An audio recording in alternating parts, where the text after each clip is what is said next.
Isang sculpture mula sa Sagada Mountain Province ang lumikha ng pangalan sa larangan ng sining. Kilalanin siya sa sentro ng balita ni Floyd Brents. Mula sa pagiging machine fabricator at isang eskultor mula sa Sagada Mountain Province, unti-unting nakikilala sa larangan ng sining si Darius Frias Jr. Hilig niya ang tumahi at bumuo ng mga kamangha-manghang eskultura mula sa iba't ibang uri ng bakal.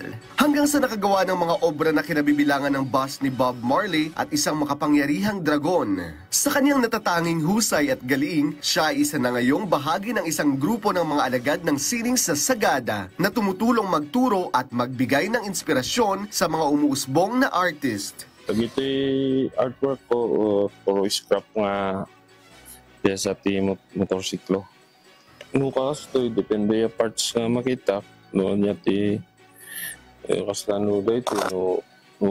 Kita mo mabili nga kasla dati magbali nga gitara or ulo. Ayon kay Darius, ang kaniyang payo sa mga baguhang artist ay magpatuloy sa pagsusumikap at magtiwala sa kanilang mga kakayahan. Sa tulong ng Department of Science and Technology o DOST, nakatanggap siya ng welding machine mula sa kanilang Small Enterprise Technology Upgrading Program na nagbibigay daan para makabuo siya ng mga kagamitan tulad ng coffee pulpers, roasters at sugarcane crushers.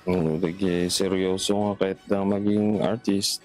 Basta tuloy na lang ganyan skill nga kin idea da kahit narawid. Bukod dito, nagkaroon din siya ng pagkakataon na maipakita ang kanyang mga likha sa Mountain Province Craft Exposition na pinangunahan ng DTI. Kasama si Clint S. Van Totanes ng PIA Cordillera, Floyd Brents para sa Pambansang TV sa Bagong Pilipinas.